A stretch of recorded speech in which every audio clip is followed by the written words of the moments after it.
Welcome back to our coverage of the Taipei group stage. We are on to our fourth match of the day. The GPL's AHQ will be taking on Edward Gaming from China's LPL. Now this is an important game because AHQ need to win if they want to look at a potential quarterfinal spot tiebreaker with EDG. Let's talk about AHQ first and foremost. I was disappointed in their inability to close the game out against Dark Passage earlier in the day, despite the absolutely incredible lead that they had built up. Free Kid, a comment. I absolutely agree, and I think that is one of the weakest or worst weaknesses to have, because Edward Gaming are actually a team that at about 20 minutes they really turn on and will generally completely outplay their opponents. It's how they're actually winning their own Chinese regionals here. So the fact that AHQ is going to have this brick wall ahead of them suddenly 25 minutes in is a very grim thing to think about. Yeah, if we take a step back and look at the picks and bans, around 50% of bans are targeted towards Westo. He's the player that we talked about extensively at the beginning of group stages. He has shown up in some games to a degree, but not really at the level that maybe we're anticipating. The reason I highlight him, he's going up against you from EDG, who has a particularly strong showing, who has been doing particularly well. So let's compare and contrast some of the mid laners. Monty, do you care to chime in on these two? I mean, I think that Westor has just performed his best on the Assassin so far, and we do see a very high KDA for you, despite when we came in, we weren't really highlighting this player in this group. You know, we didn't know how he was going to do. And Yu's champion pool just seems to be a lot bigger right now. He seems to be more reliable on a larger number of styles of champions, whether it's mages or assassins or what have you. Now, Edward Gaming, of course, they've got their guaranteed quarterfinal spot. They're playing for seeding. If they win this game, they have to beat Samsung White. If they beat Samsung White, they get a tie for first place. If they lose to Samsung White and they win this game, then they take second. Edward Gaming, coming into this game, is there focus on AHQ or is all of their focus Samsung White? Crepo? I think all of their focus has to be on White. Just the sheer amount of skill difference between these teams is just going to make sure, regardless of what happens in the early game, that they're going to come out on top in the end. I actually disagree. I think they're going to have to put their focus just specifically on this game. They're not aiming to get the first seed. They just want to make it out of the groups. And they would. Why would they not? They'll make it out without their focus. I think you can. You got to give some respect to AHQ. They're going to bring their best. This is their last chance. Yeah, that's the thing is, I mean, think back to Samsung Ozone last year, where they failed to make it out of groups because they didn't respect their group opponents. You simply cannot do that. So, and also, just to jump on top of that, again, Edward Gaming has come out saying in interviews before this tournament started that they were focusing on getting top 2 in the group, not necessarily first, thinking about their Group B opponents as well, where they can maybe repeat a victory over Starhorn Royal Club, and they take the safe route to a top 4 and go from there. Exactly. To be fair, last year at Ozone was more Dade just not being comfortable on a lot of the champions, as well as the focus. Plus, they'll prepare, obviously, for the match. It's not like they're going in blind, but I can't believe they put enough extra work into this match where it matters when they have the potential of finishing first, because that gets you just a way better quarterfinal. I think you focus on AHQ here. Yeah. Not only has the team expressed these sentiments themselves, but really, if we think about how these groups are going to shake out, Group B has been mentioned here. Realistically, if you're EDG or Samsung White, you don't really care because Group B is so soft that any quarterfinal match that you have, you're going to be confident in winning and making semis. And you're saying that despite what we've seen from Edward Gaming, do you feel that some of the weaknesses we've displayed, neither of the Group B teams can even challenge them in a best of 5? No, I don't really think so. We'll see how it goes, but that I do disagree with, because coming into a potential EDG Starhorn match, there's actually, I went back and looked at the stats. So the only time these guys have matched was in the regular season and the actual Chinese regional qualifier. Now the Chinese regional final was 2-1 EDG, fairly close series. In the regular season, Starhorn's actually 3-1 up against Edward Gaming. So recent history shows it's actually a very close match, despite us very obviously stack ranking EDG above them. Right, and if we do look at the recent playoff runs, as Freak and I were talking about this earlier, yeah, I do agree. I take it back. I do agree with Freak here. Because it was OMG, which is a kind of a more solo lane dominated team that was doing well against Starhorn, and it should be a very interesting match, that early game power versus that late game power. We're about to find out whether or not that is the quarterfinal matchup a little later today. Anyways, take us into the game. We're going to send it over to a new trio at the caster desk. Thank you very much, Quickshot. And hello, everyone. I am Lee D-Man Smith, and sharing the caster desk with me for our final 3 games is Sam, Kobe, Hartman, Kensler, and the one and only Joe. Just call me Joe Miller. Thanks for that. That really helps all those Reddit threads out there, which have been going for years now, and honestly, they never get boring. Let's get into the action, though, guys, with a quick look at the starting lineups. On the blue side from the GPL, it is, of course, AHQ eSports Club, with Prides in the top lane, Naz in the jungle, Westor in mid, Garnet Devil the AD carry, and Green Tea on support. And on the red side is Edward Gaming from the LPL. Up top is Koro in the jungle, Clear Love, mid U, AD carry Name, and support FZZF. So, the game about to get underway. Big one for both teams. AHQ could still potentially cause a big upset here. If they could take down EDG, they still have a chance at qualifying. Right. This is one of those Group A matches, though. You know, we've got a big underdog versus one of the top teams right now. So HQ definitely have their work cut out for them. They had a good start to the day, though. They performed well in the early game. That's what they're going to have to do here. As everybody set it up, they're also going to have to be able to close something out. Yeah, it's a very difficult one, you know, to put all the eggs in AHQ's basket here, because they're up against Edward Gaming, who have been a very, very strong team overall. The band's actually coming in really quickly for this one, so we'll go through them here as Alistair and Zillion banned out by AHQ. Fizz, the first one taken away here against Westor, but he's been really going for that Twisted Fate, which is now banned. And even though they've swapped sides here, these are the exact same bans that they had in the first matchup, which did not go HQ's way. Well, we'll see how it does go. There is the Maokai ban. That does mean that Nidalee is switches. available if Prides wants to go for it. It's a champion he has played. Or will it be a Z for Westor? It is going to get locked in, so let's see if Westor can pull any magic moves off this time around against you. And this will, feed into one of AHQ's powerhouses. Westor happy to be on that Zed. It is a champion he can get solo kills with. It's a champion that if he does get a good lead, he can go split push with. So the makings of something here for AHQ. Also his most played champion actually throughout the GPL season and playoffs, played it 7 times. On the other side, we are going to be seeing here Lucian and Kha'Zix being picked up for Edward Gaming. And slight change in this one. Let's not forget that it was actually Edward Gaming, it was you that played Zed in the last encounter that these two teams had. Finished with 8-1-7, a brilliant performance from him. Yeah, that fateful Talon pick into the Zed matchup did not work out for Westor last time. Well, Naz locked in, the Lycian and the Thresh, of course. Janna still on the table, as is Nami. We'll see. FCZF pulled off some magic with Janna last time around, and some truly remarkable skills. And Monsoon's blowing people backwards. Don't think we're going to see a Teemo. I think that's pretty much clear. I'm pretty sure it's going to be a Janna alongside, but Lulu is being considered. Koro potentially, but I don't think so.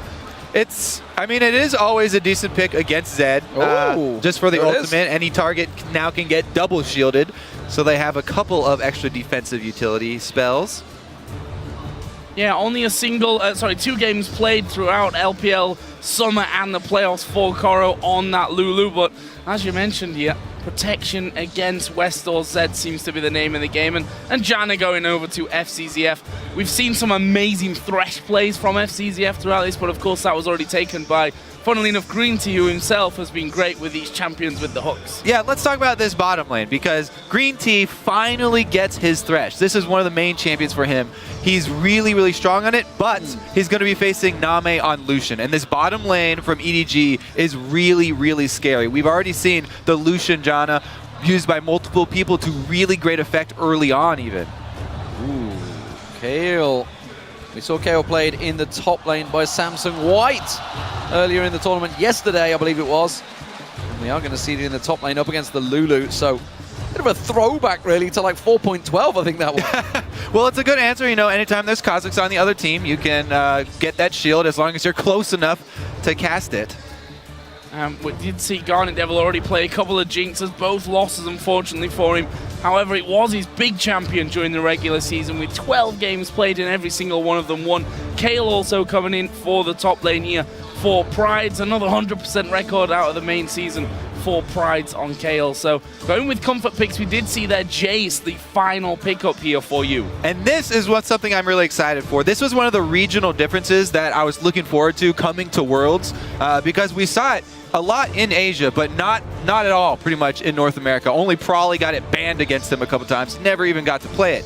Jace in the mid lane is very strong for poke compositions like this, but it takes a long time to pick up. So a lot of the teams coming over, I didn't think they would even be able to pick it up very quickly in boot camps. This is something that Yu has played, he has definitely practiced on it, and I'm excited to see, because Kha'Zix also works well in poke comps if he evolves his spike rack first. And they've got Lulu Janna, plenty of disengage. Yeah, you of course played it in the final match, which actually got them the #1 seed against the Starhorn Royal Club. So he's had victories on this one. We'll see how it works out for them. It is a big game for both of these teams, of course. EDG looking to try to qualify, but as our AHQ, they still could play spoiler and go 3-3 overall. Big task for them, though, absolutely. Edward Gaming, the #1 seed in China. They're going to be up against a fairly volatile crowd this time around, I think. This is the last chance, the last throw of the dice for a Taipei team. And that's the hard thing here, is the fact that AHQ, after that win earlier on, they themselves no doubt pumped up. Yes, it was a much easier opponent, as the results have already shown, but crowd behind them, confidence high, this is their best chance. Yeah, it's a great way to start it off and come into a game like this where you have a lot of pressure on you. Well, the teams are loading onto the Rift, so head over to Twitter and let us know who you think will win this game. Tweet us hashtag AHQWin or hashtag EDGWin to @LOL eSports, and of course we'll see how you're calling this match shortly as we get underway. So, everyone is ready. Bit of a switcheroo with champions from the first time they played. We'll see how it plays out. AHQ starting out on the blue side. Green Tea got himself that Thresh. Worked so well for him earlier on in the tournament. Up against Edward Gaming, the #1 seed from the Chinese LPL as the red team. Yeah, I'm glad you mentioned that again, because my eyes are definitely going to be on Nas with this Lee Sin and Green Tea with the Thresh. They are going to have to start getting some of those kills early on versus EDG team, because the lineup they have is going to start taking towers quickly, and it's not going to stop taking towers. When this EDG team groups up ever, it is going to be really difficult to stop them from sieging at all. So, early battle then here. What are we going to see go down? FCZF and Green Tea. Big players on both of their sides. They've already proven so far this tournament that they can certainly do well and really boost their team's performances. Early wards coming down there. Standard ones on the bottom side by the Tribush and in the Death Brush there from EDG. They are currently spread out pretty much entirely across the map, and EDG have got 4 wards down that are going to reveal everything if AHQ decide to come out of their jungle and try anything funky. Looking towards Naz, it doesn't look like he wants to go for the invade. He is hanging around, but I don't think it's going to be a late invade from anyone. It will be standard lane matchup, and it will be Green Tea and Garnet Devil. We'll see how they do against this Name FCZF combo that has worked, but it's been slow to get going in the lanes, and that may play into AHQ favor. You got to feel in this matchup they have to steal a lead early on. Well, yeah, for HQ, I think that's definitely true. So we'll see if they can make that happen, as we said, with the Lee Sin. But man, this time around, talking about that bottom lane and how, people have been saying they've started slowly, it's going to be completely different this time around. Because you have to look at the champion matchups. He's on Lucian this time around. This is one of the champions that Name really favored during the LPL season. And when he's got FCZF with the Janna, as we've seen, they don't hesitate to go in for those double tap harasses when he gets a shield on him. So the early outcome of this lane, we'll see how much pressure here is on AHQ, because this is really all or nothing. You can almost forget what's happened in these last 3 days here when we come into our final day, because he's all pretty much relying on this game, and even then they're relying on Samsung White to do the business after in that matchup against Edward later on in the day. Is Green Tea going to step forward there? Level 2! The hook coming through, but it doesn't quite land. Wow, level 2 rush right there, and EDG do not respect it. That cost Name his flash. I don't know, maybe Head not really in the game this time around. That was really easy to count that. And AHQ had kind of set that out from the very get-go, because Grounded Devil missed about 3 CS because he was so focused on, we need to harass early, we need to go for this one. And they should have just, told that was coming. Instead, Name flashed down. we'll see how it progresses. Yeah, you could see where Name's focus was. He was all about positioning around the minions to hit his Q onto Garnet Devil in the lane, and he just kind of lost count of the minions for experience, it looks like. Really like this as well. Naz, knowing now that Name's flash is down, coming through the lane once again on Lee Sin to try and get in there. I believe he has been spotted there. I think he crossed over into the second brush and will actually be just leaving that lane and recalling out. So looking for that gank with Name's flash down, but unable to open up any opportunities here for AHQ in this must-win match. It did open an opportunity up in the top lane. Clearlove has snuck around unseen so far in that top lane. But problem is, Prize was forced back already by having a single trade with Koro, so he's back on towards his tower. It will have to be a very big dive for them. Back down this bottom lane, Green Team looking to try and land the flay. The hook does not go through, hits the minion. Name safe once again. Very important side bush ward control here from EDG. So even if Green Team tries to throw it out from inside that bush, he will be seen. Pride's actually getting a lot of pressure onto the slow, doesn't quite land there, and he will be able to walk off from this one. Those minions going down pretty quickly, and both Koro and Clearlove then getting themselves away. Pride's not being forced to use his flash either, so that'll be a nice little bonus for him coming out of that one. But early pressure definitely in that lane is going over to Koro. We'll see if Naz comes up there to relieve some of that. Yeah, Pride's quite happy to just slowly back off at that time around. Naz is close by, and Clearlove was backed off, so we'll see whether Naz manages to sneak around there. It's called good ward coverage. There's one in the tri-bush, so they will see him coming, and he's going to step away once again. Yu versus Westor in this mid lane. It's actually Yu that is getting himself a fairly large advantage. He's putting a bit of poke on Westor. That harass, though, it just cost the early teleport here from Pride. So the move from Clearlove delivered a lot more value to his team than the move from Naz down bottom. We'll see if Koro actually decides to TP back in here. He's just recalled off, but seems like he's walking back up the lane. We'll see if he continues that with that wave coming in. Look at the minimap as well. Both junglers are now headed down towards this bottom side. Naz is going to be spotted. They may try and bait this one out and go for that fight. Oh, they are. You can see they're purposely sticking around. Although Naz is not falling for it. He's stepping away. He's like, something's up here. The hook goes through an FCZF. The choppers go down as well. It hasn't quite been pulled into tower range, though, so they were safe once again. Clearlove still sticking around. They may go for the tower dive. The patience not from been spotted there either. Yeah, he's going to wait until they come out to meet the next minion wave. Will Green Tea face check here? Yep. He's going to face check that one. There's the damage coming in. It's a flash. I don't think it's enough. Howling Gale left. Oh, and then he's in absolute to the tower, though. They get a kill back. That one goes over to Green Tea. Last ticks of the night combined with the tower damage as well. And they go 1-for-1 down bottom. Great presence of mind to hit the flay, but the first blood money did go over to EDG, and that is going to be a big boon for Clearlove. Getting Cosmos ahead early is very important for them. It does mean that they can't immediately turn and go towards that dragon, though, so it delays things a brief moment. Garnet Devil, Name sticking around, going to trade with him, and it's a good trade indeed. All going his way, not a single hit landing on Name. Garnet Devil actually turned around and hit the minion.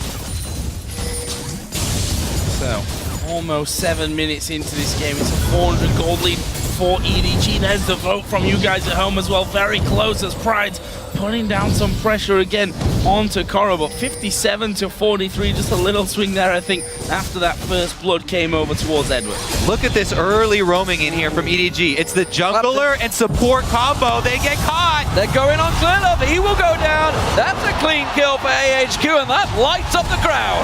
They had zero backing from you. Where was the pressure from Jace? Full health, full mana Jace at mid lane, and it's the support and jungler inside invading by themselves. Jungle invading is 100% a team activity, and there was only half a team there. Bad news possibly here for EDG. We've seen it so many times from them, though, that they've been slow starters, and as the game goes on, they'll start to become a lot stronger, and that's exactly why we're pointing at AHQ and saying you have to win the early game. This is actually just what happened against Dark Passage. EDG, when people were giving them flack for struggling in the early game versus Dark Passage, it was when they invaded and they got caught invading early. Once again, looks like they haven't learned their lesson. This does not bode well for later in the day either. Void Smokes evolved by Clearlove in the jungle there. Garnet Devil and Green Tea pressuring back down on this bottom lane. They are behind in terms of farm, but not too far. Name keeping that pressure down. Westor doesn't get caught by the shock blast. And look at this, invading once again. Clear Love coming around, is spotted of course. That wall getting cleared out, but it does mean that that red buff is going to be contested. This time around, a much better invade because they've coordinated it. Jace is shoved up, bottom lane is shoved up. They actually have the team this time, and they've timed the red buff. Very well done. They quickly fixed their mistake. Really nice pick up there from Clear Love just moments after going down in that exact area of the jungle. And we did see actually Garnet Devil and Green Tea back away to do their golems, but heavily outnumbered inside of their own jungle means that they can't contest and try and hold on to that red buff. This bottom lane, as you said before, Demon, Name has himself a 10 CS lead at this point. Both of them actually with those BF swords in that lane. So we'll see how that one develops. Westor's actually just tried to go towards top, but goes straight over the top of a pink wall. Yeah, so actually let's talk about this matchup in the mid lane because it has changed quite a bit. The little change to Zed that really started his resurgence, where the shadow is placed where he casts from rather than right next to the guy, actually hurts him a little bit in the Jace matchup, because the good thing about Zed versus Jace used to be that when you ult him, your shadow's gonna be right behind him, so if he knocks you back, you can just pop right back your shadow and continue on and kill him. But now, Jace can actually knock you away, and you have to use your W shadow or something else to gain that distance. Fast claps from EDG starting to form there. AHQ do back out. They realize that Naz was down in the bottom. You can see Clear Love is still sticking nearby. They may well find him. Naz lands that kick onto Clear Love, and they protect the pink ward. That's what it's all about. Fight for that pink. Keep it alive, and they're not backing down on this one. They want to keep it active, and Naz does manage to hold them off. Prides is looking to make a move. We'll see whether he heads down. It's simply going to clear the pink himself, so that denies a fair bit of vision from Koro. That was the only ward he had placed up there, and he immediately reacts himself with a ward of his own. Yeah, clearing out the pink wards is going to be key here for AHQ because they want to take advantage of the potential for Westor's roaming here. You, as we have already seen, doesn't move around the map quite as much as a lot of other mid laners. If they can get Westor some of those roaming kills, then that's exactly the lead that they need. However, Yu does move down to the dragon. They make a team call, vision controlled, and they're going to grab it. Yes, Zed coming into this one. He's too late though. That dragon going down far too quickly for him. They put a ward in the back of the pit, and that at least gives them the timer on that one, but it gives EDG now 1,000 gold leaders. Once again, Pride's on this top side of the map, really trying to harass Koro. Whoa. There's a wild growth coming out. Was it a little bit premature? I think so, possibly. There's no one really around, and Zed, I think, he's seen an opportunity maybe to go for Koro. He's definitely vulnerable now. You can tell they made the call. He's like, hey, this Lulu just popped his ulti for no reason.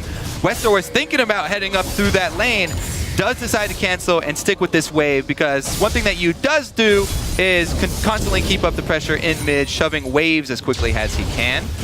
And he's got that tier, so really that's what he just wants to keep doing, spamming abilities to shove in this lane.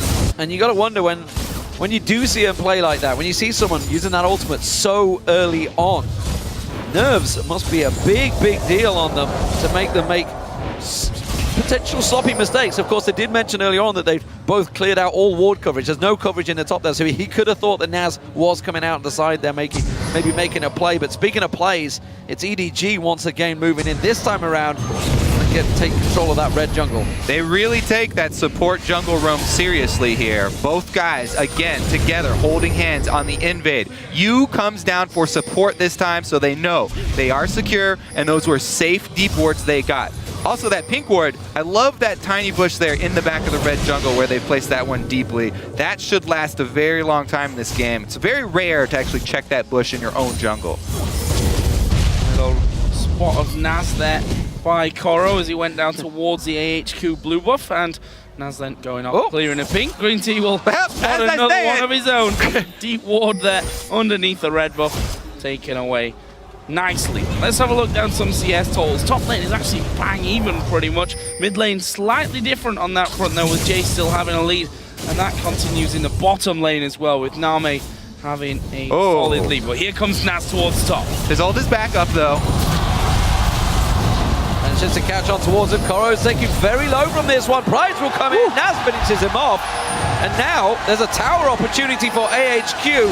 EDG looking to try and create a play of this one. They're looking where they can cloud, but there's nothing to be gained. Well, that Wraith Camp has been Clearlove's Wraith Camp this game. He's gotten it several times. However, because EDG were so good at getting the Dragon previously, the answer's not there. Usually when the jungler commits up there right now, they would answer. But yeah, no objective besides that big Wraith for them to take, and a huge win there for AHQ. Good move up top from Nas. Big blast already earlier from on towards Westor, and actually he decided then that he can't really stick around. Prides in the meantime does take the first turret of this game down, so AHQ bringing the gold back. It's swung a fair few times during these early stages, and currently it's AHQ that have a very slight lead. It's probably around 75 at this point in the way that one is swinging over. Dragon will be up in a fairly short amount of time. We'll see what plays are made then with that one in mind. Garnet Devil spent a lot of time on his own down in this bottom lane, as has Name. Those two just trying to farm up as much as possible. You see the disparity. Yes, the ingredients of that Infinity Edge are there for Garnet Devil, but Name's already got his in that lane. That's true. Name has completed his Infinity Edge, which is a pretty big boost for him, especially with Lucian. But I do have to also commend HQ on their defensive warding here. They've got a very nice pink ward line all the way across the map. And up in the top lane, where Prides has taken down that turret, they have extra vision. Well, EDG, slow start once again, equal on gold. 15 minutes into this matchup versus AHQ. AHQ, of course, can still qualify through the groups. It would be a 3-3, and it does also require not only a victory on EDG, but Samsung White to also take a victory off EDG. So and then the tiebreaker. And then the tiebreaker. Yeah, there's a lot to play for, that's for sure. A lot of potentials, but at the moment, not looking too bad. For AHQ, yeah, they are doing very well here in the beginning. Westor trying to bait in a little bit here. If Yu decides to go melee form, then Nas would jump on him. But really the call should be focus on the point where they have power. The bottom lane is not that for HQ. It's the top side of the map. They've got the turret down. They have the vision. Once again, Nas returns. Oh, Koro here does have his flash available, and he's going to be forced to use it there, but was kicked towards the wall. Nas going to get the slow. There is the wild growth, though. It knocks Nas up, and Koro will stay safe, but a lot of pressure trying to get Prides going on this top side of the map. Down the bottom, you have to feel it's just a matter of time until that turret goes down. Name's been pushing it a lot, and actually we're going to be seeing Kha'Zix coming down there as well. This is going to be the first turret for EDG. Yeah, both junglers making the right calls here. They work off the side of the map where they have the stronger lane. Goodlove heads down bottom to support Name and FCZF in their push. They've got full control of the jungle as far as warding is going. So EDG basically control bottom side of the map, while HQ have top side of the map. That is bad for HQ because Dragon's coming up in 20 seconds, and they don't want to sort of give away the second one because the game is still very much even right here. If you give it away for free as they give away the first one, then now we all know what EDG do from this point on. Westor's taking a lot of punishment in that mid lane right now. Yu is landing every one of those shock blasts. Now's this time around taking his Wraith Camp, not letting Clearlove take it. Clearlove is just off the side. The Dragon has spawned. We'll see who makes the play. HQ get vision of it this time around.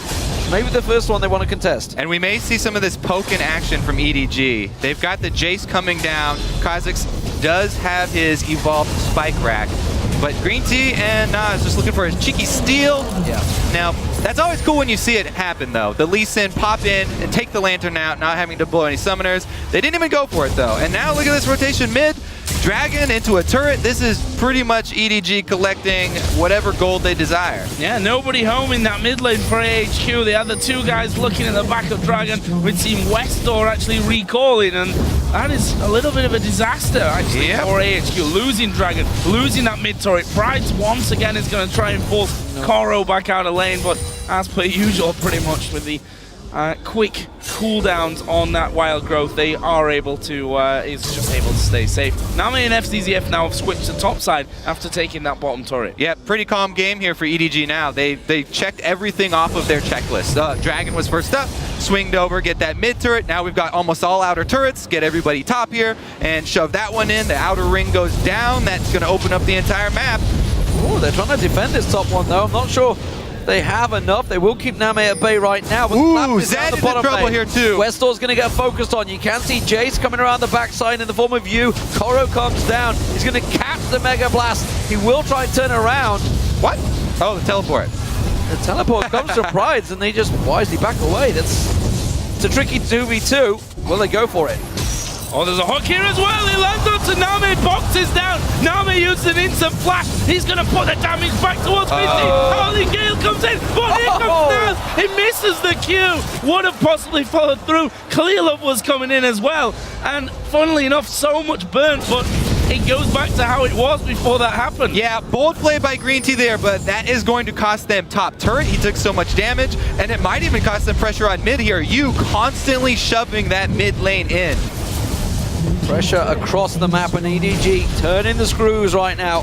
Blue buff was actually secured by Naz. He made sure he locked that one away and didn't get stolen away by EDG. So that's not going to be in the hands of Westor. Westor trying to get a split push on, but the moment he started it, they collapsed on him and it pulled out the teleport from Pride. So EDG started to make plays now. It's always the case. The lane phase doesn't quite go their way, but as soon as they group up, they really know how to play teams across the map. And this is getting scary because we talked about the amount of poke this team can throw out, EDG. They've already got the outer ring of turrets down, so it's pretty easy for them to siege up. And Yu has ridiculous power right now. His tier is almost fully stacked. It only needs about 150 more, and he's already got the armor penetration, both flat and percentage armor penetration. He can just spam Shock Blast after Shock Blast. Give a bit of credit here to Westor managing to claw that CS deficit from earlier back. But what will that actually bring me? He went Moby Boots here, just trying to make sure that he can scoot around that map quick enough to actually get involved and get those other lanes going. Also to move into a split push position. We saw him down the bottom trying that a little bit earlier on.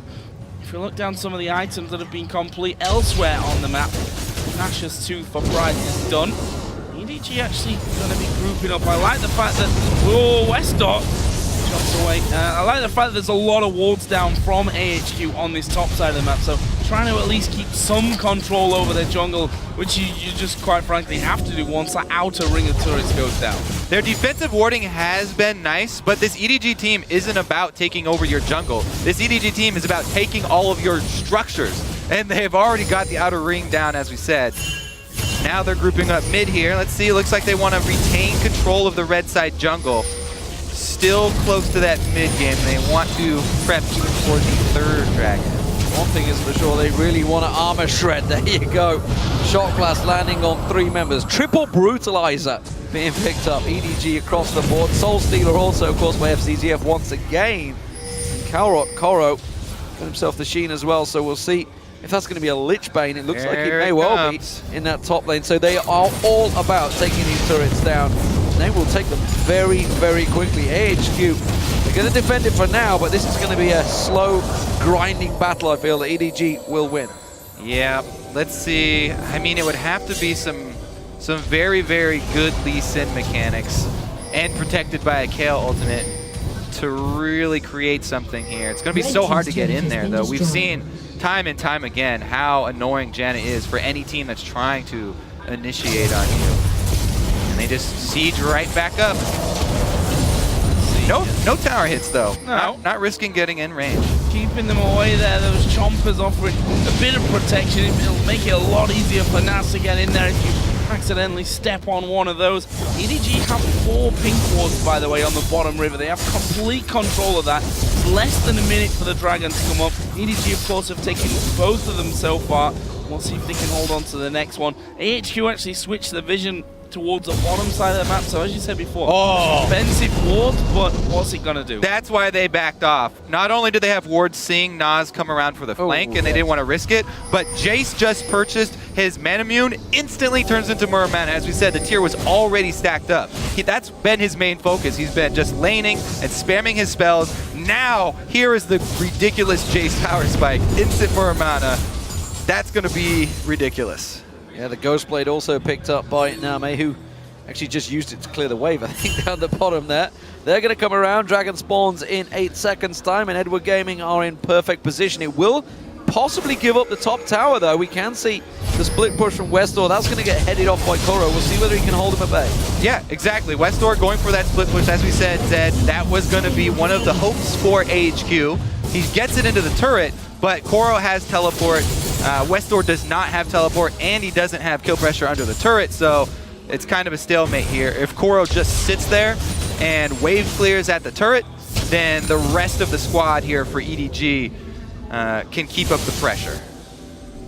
So things settle down after that Dragon. I mean, look at the minimap, lots of wards again down on that bottom side from both teams. So EDG got their fair share of deeper wards on this bottom side, and surely now going to be about starting the siege on these inner turrets. Actually, a lot of wards going down on the Baron area as well now from AHQ. Let's see if they can hold on to that. It's Westdoor that's trying to harass somewhat. Naz is there as well. But it seems for now that EDG quite happy to sit around that area, clear out what vision was placed by AHQ, and somewhat guessing in these next moments. And surely the time now for EDG to start moving towards these towers and getting that siege down. Yeah, I mean, the good thing for AHQ is that EDG don't have a tremendous amount of pick potential. They don't have, hard CC to lock somebody down. And AHQ, as long as they play safe and they just try and wave clear here, they can soak up some extra gold, try and wait it out for a little bit. They're doing a very good job at just keeping those waves out. You can see, obviously, Renowned Hurricane being picked up by Prides shortly, so they're just going to keep sure they can keep pushing them out there. Westdoor doing the exact same in the top lane. I just question whether it's a case of when one of these get caught out, though. I'm not too sure how it's going to work out. We can see again, Koro is going to back off. That's going to leave Prides all the time in the world to just shove that wave back up towards them, and it's buying a HQ time, but is that what they need? Is that going to work out? EDG are just getting more and more ammunition as they build up their items. Yep, we've seen time and time again what EDG will do towards the late game. So they're very calm and confident right now. Yeah, and that's a big sign of a team to be so almost conservative in their late game power, in their early game power, and say, we know that this is not the strongest point of the game to us. We already saw Dark Passage having a good start. AHQ have had a good start against them, but up until now, it's only been Samsung White that have been able to match them later on. And a big part of why they are so calm right now is because Zed here, Westdoor, the star player of HQ, it's very difficult for Zed to do anything against this EDG team. Towards the mid and late game, when we get to these team fights, Zed, it's very hard for him to go in there and assassinate anybody. They've got Lulu and Janna so much disengaged, and the polymorph is a really, really big asset to have against him as well. On top of that, you also brought exhaust, so they have 2 exhausts here. Well, keeping the ward coverage cleared, denying any vision from AHQ. AHQ desperately trying to keep hold of their own jungle. Prides may well go head-to-head with Koro. They're very close down the bottom instead. No, it's just going to be another wave clear. We'll see how they progress, but you can see Garnet Devil just switches to those rockets, clears the wave in 2 shots with that static Jiv now on him. We get to see the revival of the Runon's Hurricane kill. Yeah. So a possible 1-3-1 from AHQ. If they do that, though, the 3 in the middle would be hard-pressed. Yeah, going to get poked down for a start, and I don't think EDG would have too many problems with the fact that it's got a lot of protection in there. Just kill them off and keep pushing through. You see those shock blasts doing good amounts of damage. Vision control around that Baron is a little bit missing right there. That one ward just out of range. Didn't quite see him sneak in. I think there was a ping, but it's way too late. That's going to be Baron. Easily secured by EDG. That's why they swept the vision. That's why they kept it away. And now Westor's in all sorts of trouble. He's out of position here. Can FCZ catch on towards him? Tries to speed himself up. The Howling Gale needs to stop him. It's not going to be enough. Flash was burnt by Westor, but he gets away safe. All right, control the map long enough, and that's what you gain. EDG extremely calm, as we said. Just goes back to clear this out. They are really, really going to fill up the bank here. Everybody goes back to buy. And then we will finally see the second stage of the siege, I guess. Yeah, this is not looking good for AHQ. We see there the third last whisper of the team picked up for EDG. Name, after clearing that top wave, will pick his up. There's one on you, there's one on Clearlove as well, and damage going to be pretty hard to defend against. Funnily enough, there's not even that much armor over on the other side either. Yeah, and even if there is, there's plenty of but there won't be penetration. afterwards, yeah. Yeah, exactly. So pretty much all those guys getting really close to true damage here. And you can, the reason why, by the way, HQ didn't go and face check that, they're facing all of this ridiculous long range poke, all these skill shots that are very, very scary if you go through any of those corridors leading over to Baron. No vision means there's no way HQ was going to go check that, so they had to give it up, and now they are surrounded inside their base. Let's see if EDG actually decide to just crack the inhibitor line or if they clean up outer turrets first. Usually they're fairly safe about it, but Baron buff going to give them confidence. They're just going to use the shields to get small pieces out of this turret. Well, minion wave comes in. We'll see if they get any hits. Gonna delay. Doesn't catch on. Name tries to get the cooling down. That's a lot of damage on Garnet Devil there. He's going to be forced back, and that's going to buy EDG a gigantic window to get in. Just chunk down this turret. AHQ helpless right now. Poke, poke, poke, poke. Everybody's got some, and everybody's dishing it out. And being defended there, as you see, as soon as the turret hit goes flying towards someone, there's a shield from Janna, there's a shield from Lulu to come in there and prevent all that damage being done. Look at Nami, goes in, dashes back out, doesn't really lose much health from it. There is Green Tea stepping forward, they've gone for Clearlove, this may be the chance. Wild Growth comes in, the intervention was used by Price on himself, Monsoon by FCZF just to top everyone up. Will EDG turn and try and push this one back?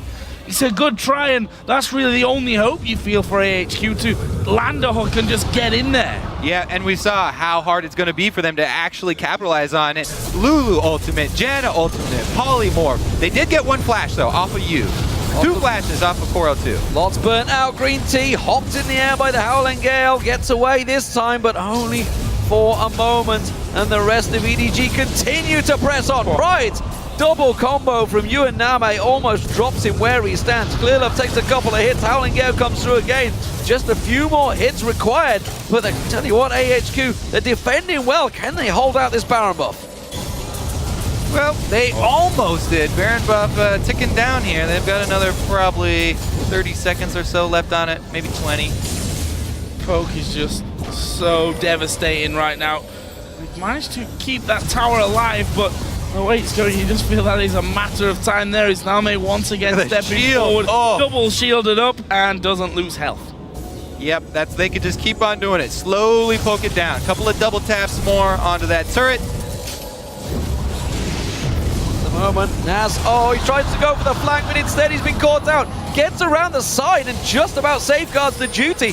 That is nicely worked. That's bought them time. Can they hold on this turret though? You can see EDG reinforce their efforts. They want to get in there. Again, Death Sentence just flashes by. Green Tea doesn't land it. EDG step forward. They're finally going to go for it. They get the tower down and they back away. Mega Inferno Rocket does not find his target. Doesn't have enough damage.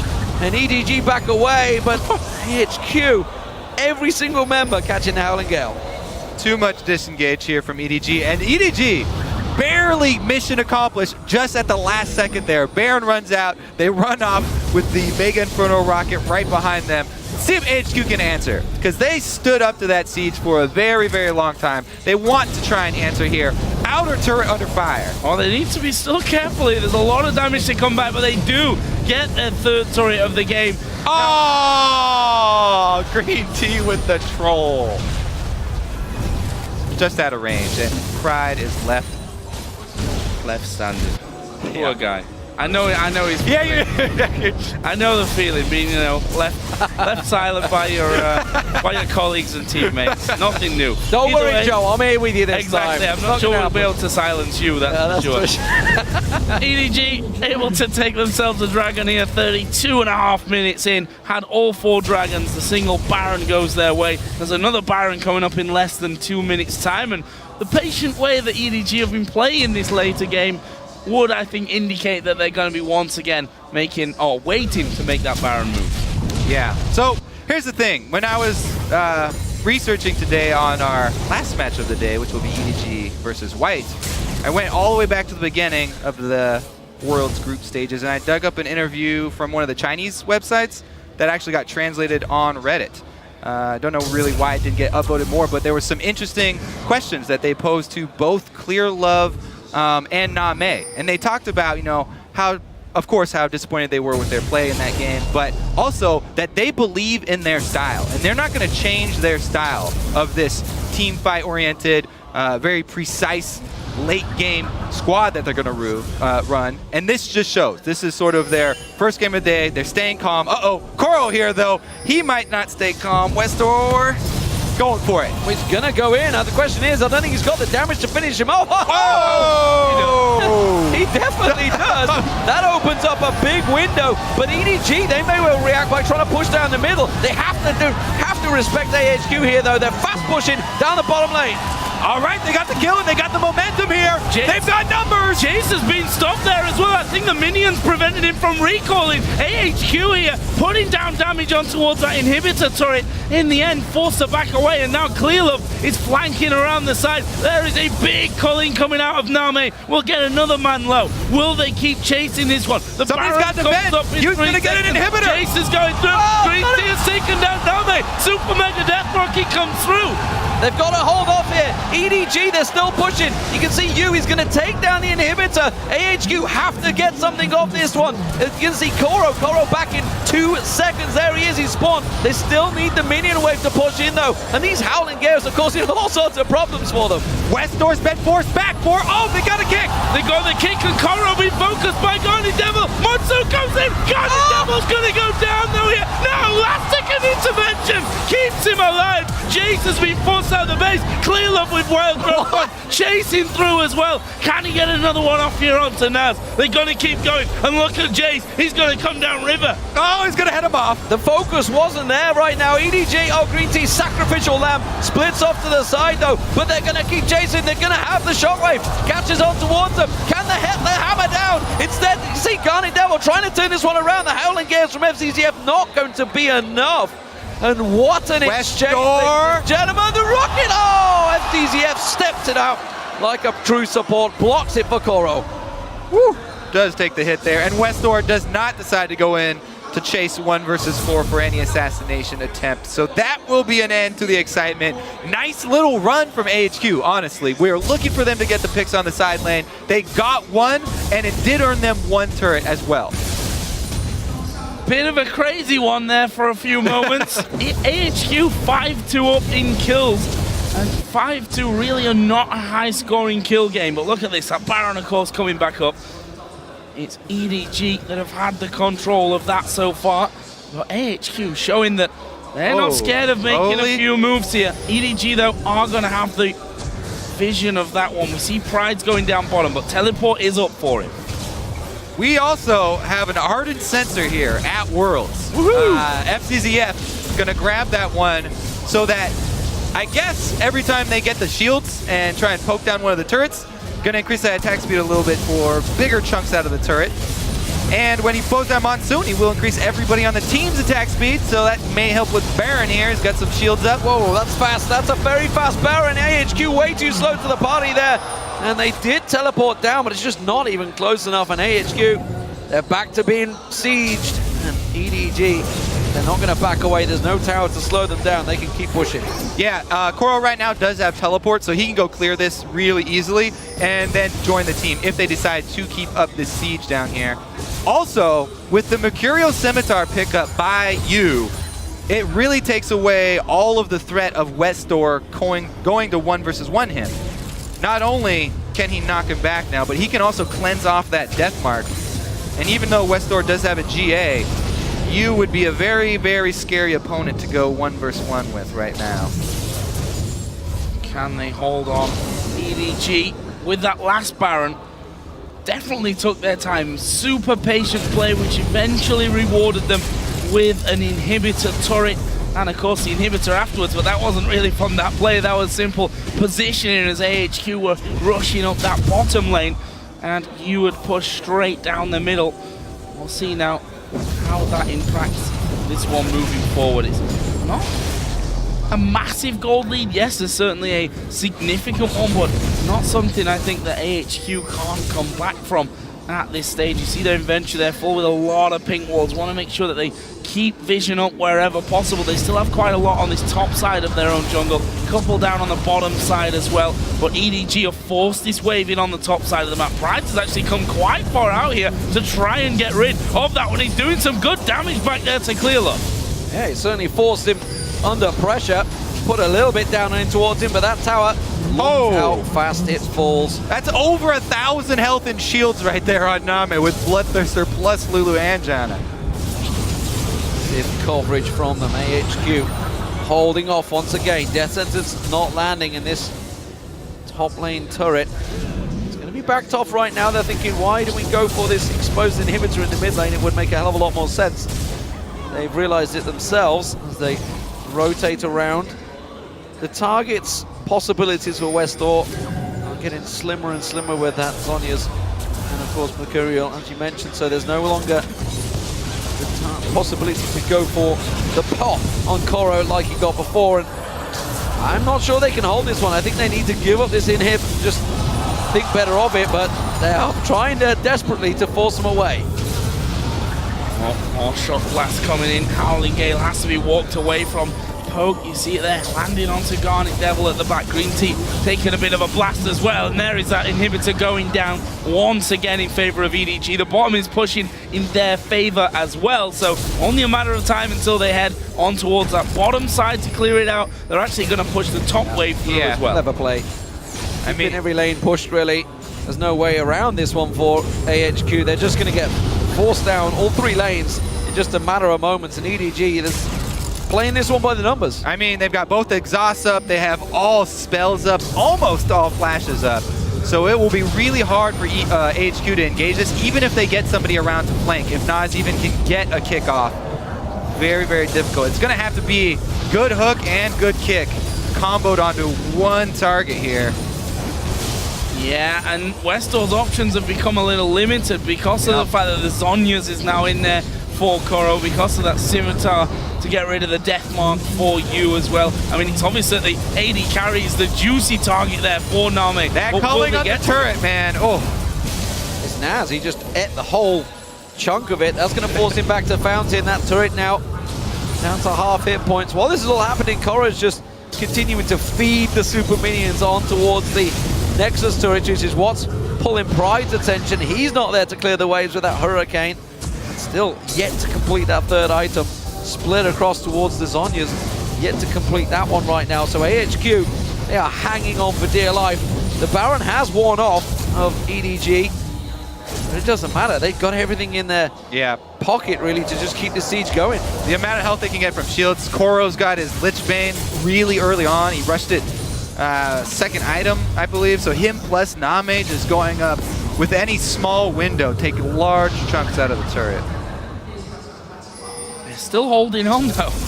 Gotta give they are. credit here. They're not going to roll over on this one. Garnet Devil, though, taking a big hit from the culling Name. He's been knocked, though, into the box. Deathbox going down. They're going to get the kill. This could be it for HQ. They're going to go on towards FCZF. Westdoor gets himself a second. You, the next focus. He gets dropped down. AHQ are just ripping through EDG here. Clearlove tries to turn around. The gun shield is not enough. He's going to jump. He wants to go for the minions instead. Look at the Nexus turrets. Koro's taking down one. You can see Pride's come around the side. They're trying to lock him off. He needs to keep the minions at bay. And EDG playing smart despite being caught out. They turn their attention back to the turrets. They finally pull the trigger and they get the primary target. Beautiful job dumping all of the damage into Name as soon as they got him locked down. And this could still be a little bit dangerous here. Koro inside of the brush. Go for it, Brian. No, it's not going to work for it. But they're going to take an inner turret here. Are they going to be able to go further? They've got Jinx who destroys those turrets. Problem is now Westor is joining in as well. There are 2 men up for EDG. There is FCZF. Name is coming up and you won't be far behind him. So those 3 kills coming in, and that is the glimmer of hope that AHQ have been looking for. They see that they can do it, but can they do it again? What they need to do. and again. I think one more big one, if they can get 4 men down, and if they're, or even 3 if it's the right 3, they could still push back hard. The problem is that they still have this inhibitor down, so mid lane's going to be shoving to give EDG more pressure, and Baron is coming back up in 30 seconds. So all that EDG have to do is, once again, clear out this river, sweep Baron, and then force AHQ to come down these corridors where they can funnel their poke into. If AHQ come through the jungle, it's going to be very hard for them to get around the damage from EDG, and they are just going to bait this Baron once again. Let's see how well they check these bushes. They've got a lantern. Oh, Green Tea, well, he takes the whole Really early Lulu damage. That is not enough from EDG, and that's going to force them away from the Baron Pit area. We can see AHQ. Hey! They're trying to shove up the mid lane. Not sure this is the right choice. They should have possibly taken the opportunity to get in and sweep those wards out, but instead they're going to try and push, and they're forcing EDG's hand here. The siege comp doesn't work so well when being pushed. And they've done well there. They've managed to force him away from Baron. They had to loop around that top side. Now it's going to go over the top of the Baron Pit, but there's already the recall. Oh, look at from this. Thresh in the mid lane. If they spot this, this could be real bad news. Don't think they did spot that one, so they still might be a little bit scared of that one. In fact, Yu is going down for the blue buff. Brides needs to be careful there on that bottom lane. Yeah, but Coral just got away in that bush again. Oops, they stepped out for a second. HQ were able to take that small opening, though, to get another ward back inside of Baron. Never mind, Clearlove just cleared it out. So, tricky play here, and EDG once again wavering in their play, despite having a gigantic advantage, slowly clawing their way out. And Name, you know, we were drawing question marks towards him. 0-2-1 this far in. He gets once again! This is real bad news once again, but where's the backup? The monsoon comes out! Westor! Here comes Westor! His GA will get pumped, and Name is down and out! Yu is down! 3 men are dead here! They can take Baron, or they can say, screw the Baron, let's go for the win! They're gonna go right up that mid lane, Joe. They want to answer the inhibitor. Let's see if they can do it. 5 members shoving in on the turret. What the hell is happening here, ladies and gentlemen? AHQ are turning this game on its head. They're pushing straight through. There's not enough. The shields are there. They take down 1 inhibitor turret, but the question is, can they keep pushing? There's 40 seconds of the death time is here. This crowd is lighting up and ready. They're gonna force a tiebreaker to take a victory. Oh my god, Price is going low here, but he himself has got a Guardian Angel. Nexus story number 1 goes down. Deathmark on Koro. He will use the Wild Growth. They're gonna take down these Nexus stories. Still 20 seconds to the rest. FCZF takes a burst. Koro is still in there. Oh no! On the Nexus. Nexus gonna finish it. They're managing to do it. Edward David. Can you believe it? Insane scenes here in Taipei. Wow! When a poke comp falls, it falls hard. Holy cow. Another amazing green tea hook onto Name. They get the primary target. Westor charges in to finish him off, and his GA allows them to clean up the entire game off of it. The number 1 seed from China falls to the number 2 seed of the Garena Premier League. We questioned their abilities earlier on, and now they face the possibility. And it's still a tough one, but it is entirely now possible. And hey, everyone was writing them off as an early game only team.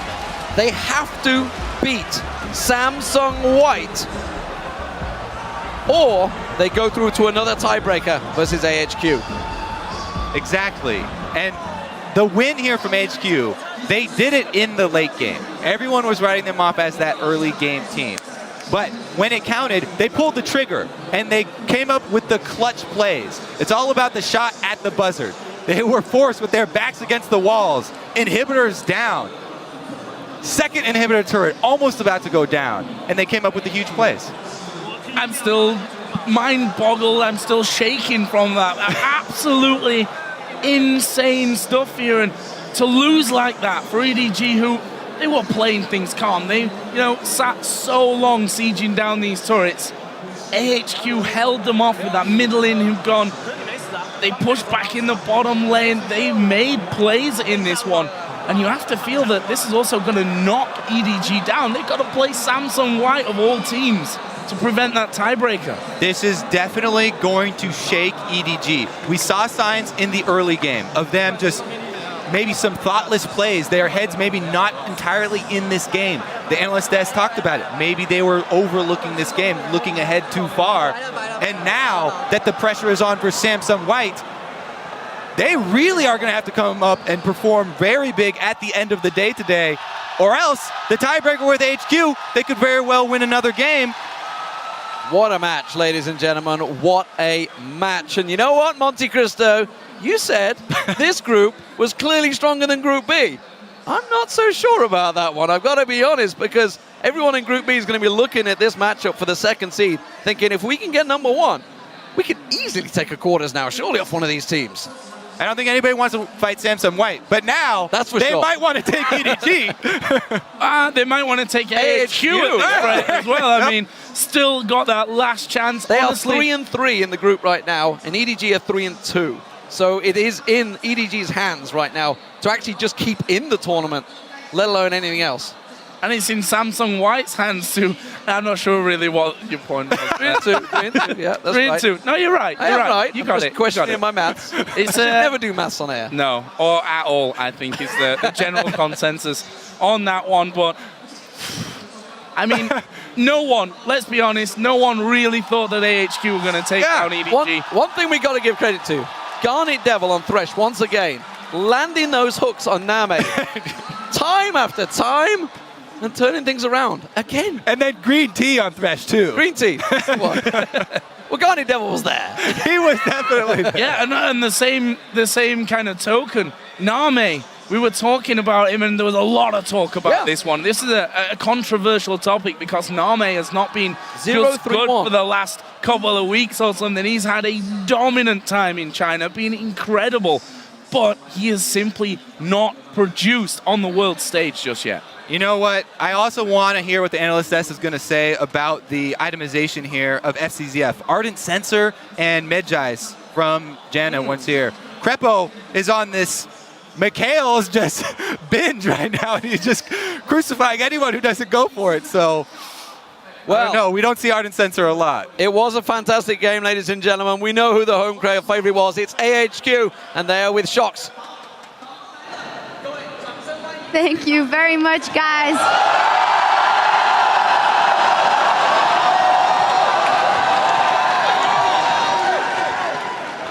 Well, they are the home crowd favorites, all right. I'm joined here by Green Tea, who played an amazing Thresh.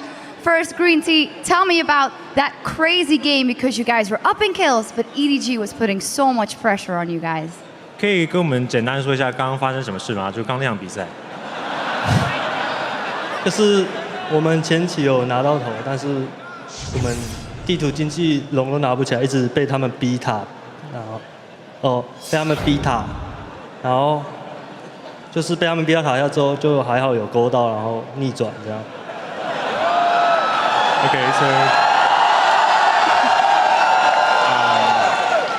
Okay, so like throughout the game, we actually had a lead on the kills, but EDG has really put pressure on our turrets, and they gained advantage on that. But because I did some good hooks, and we won the game. Tell me a little bit more about that. To me, at least, you're the MVP in this game. Talk me through what went through your mind with the crowd support here, knowing I have to hit those hooks. I have to hit those hooks on Lucian. 可以跟我们说一下，就是在这么多现场观众的支持跟这么多观众朋友的状况下，你到底是怎么成功的就是勾到路线。这个就正常表现啊。It's just my normal play. Well, this means you guys are still in it. If EDG doesn't win versus Samsung White, you guys get to play them again. So tell me about the momentum right now. Can you guys do this again? How will you do it? OK， 所以你也知道，其实如果 EDG 输给Samsung White 的话，其实你们会再跟 EDG 加赛一场，就代表你们还能有机会进世界大赛。对。那可以跟我们说一下你现在心理状态跟你即将有可能面对Samsung White，你会怎么面对他们？我说我们会面对Samsung White。对。面对 EDG。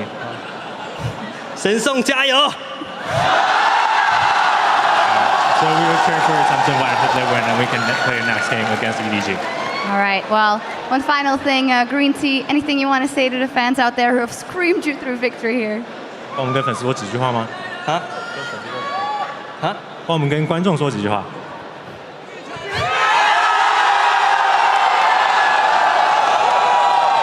谢谢大家的欢呼声。Thank you for your cheers.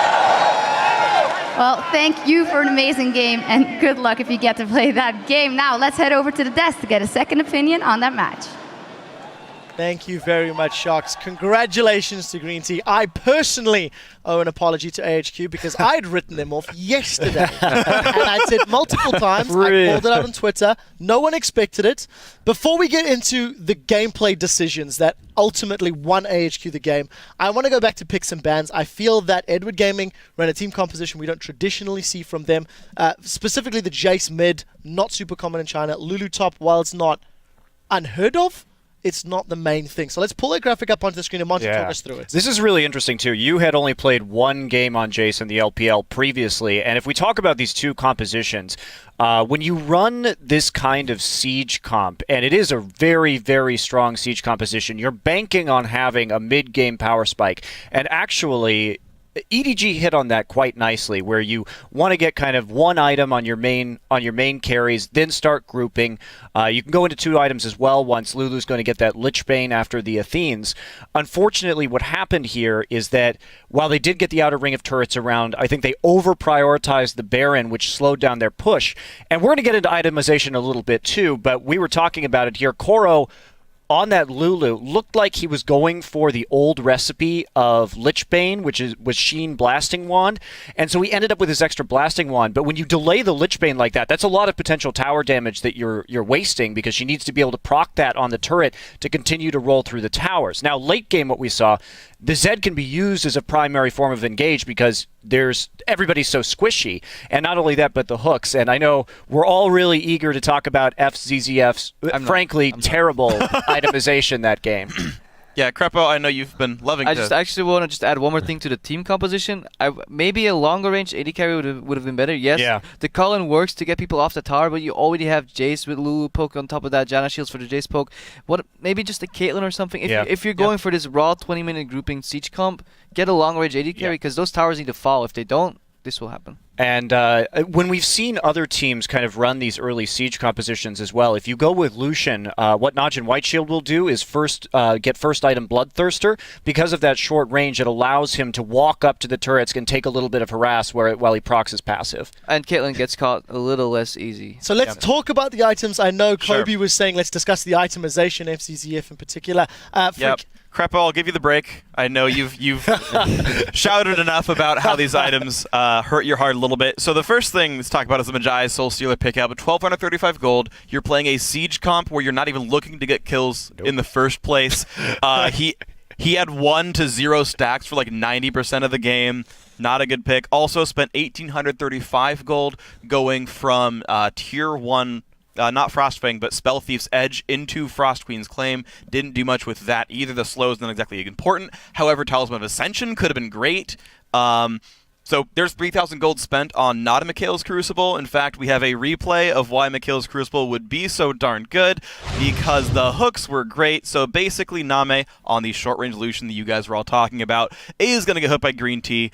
it was either find a flank or find an engage. They found an engage. So let's roll the clip out. The hook on the Name starts everything. And of course, there's nothing that he could ever possibly do. He predicts the dash backwards, jumps on in, and then, oh look, Flay into box. Oh look, Zed's on top of you. And there's not enough to do to save his life anymore. Jinx Rocket is just there to help. In fact, Green Tea had 1 kill and like 6 assists all game. Was just there to get the first kill going through. And at this point, there's just no persistent damage output left. So of course, the comp's going to work out. Yeah, and if you look at AHQ's composition, the only thing they can do is either flank with Lee Sin or land one of these hooks, or have Zed split push become so strong that they can't deal with it. But props to Green Tea though, like he was the one way back into this game, and he landed 2 really important hooks, and that basically won his team the game. Before I throw this crumbs, just very quickly, of course, we did see EDG in map control for 30-35 minutes of the game. It was only after those team fights that AHQ got themselves back into it. Crumbs, care to add more on the discussion? I was actually going to talk about the crowd. I thought that Green Tea sure was the MVP, but the crowd really, after that fight, they're going wild. And you saw at the interview right at the end, they're just like AHQ all the way. And I really think that after that, you could tell how EDG was playing more demoralized while AHQ was playing much more confidently. And I think that the home field advantage is definitely something that can bring them to quarterfinals. I do not want to take anything away from AHQ. They played well. They held off the siege from Edward Gaming. You cannot deny that for any amount. However, Edward Gaming ran a team composition that is always risky. Poke comps have failed many times in the LCS.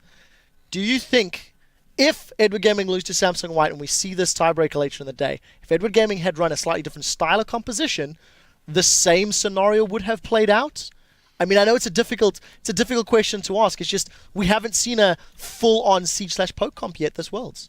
I don't know. It's really interesting because we talk about EDG as a late-game team, but it seemed like after they got the outer ring down, they didn't have the best prioritization of objectives. And even in the ultra-late game as well, when they were tooling around Baron right there, you just set up for more siege. You can only do that one thing. You don't have that risk. And the itemization that we keep talking about around that too, the sensor is not what you need in that situation. The Crucible, okay, because here's why. We have 2 QSSs on your carries, on mid and AD carry. Those are used to get rid of Deathmark, which means, because that's one of the forms of engage, which means you need a Crucible to get rid of hooks, because you don't want to QSS the hook and then have Zed go on you. But AHQ did set up those engages very nicely. That they did. All right, guys, we do need to move this one along. So we're coming up on Game 5 of today's Worlds Group Stage. So let's actually take a look at where these teams stand after our first 4 matches. With that incredible win, AHQ are now 3-3 in Group A, meaning if Edward Gaming lose to Samsung White in the last game of the day, we will have that tiebreaker. Over on the other side of the coin, you do have Team Solo Mid 4-1 coming up against SK Gaming in the next match. So in order for Team Solo Mid to force the tiebreaker for first place, they have to beat SK Gaming. So that's the way these 2 groups break it down. We're going to start rolling this one on in just a moment or two because, of course, we do have to go to an ad break in just a second as the teams are getting themselves ready to play. It will be SK Gaming from Europe, seed number 3 taking on Team Solo Mid from North America, and of course, seed number 1. We're going to take some shots from the venue, I believe. Freddy and Svenskeren, can they carry the rest of SK Gaming in the penultimate game of the day? And of course, Odd One, along with Reggie, talking to the team. Let's take that one. There's the damage coming in. It's a flash. I don't think it's enough. Howling Gale. Oh, and then he's in absolute to the tower though. They're calling Name instead. Oh, it's been knocked though. Into the box. Deathbox going down. They're going to get the kill. This could be it for HQ. This is real bad news once again. But where's the back of the monsoon comes out? Here comes Westar. His GA will get bumped. And Name is down and out. Nexus story number 1 goes down. Deathmark on Koro. He will use the wild growth. They gotta take down these Nexus stories. Still 20 seconds to the rest. FCZF takes a first. Koro is still in there. Oh no!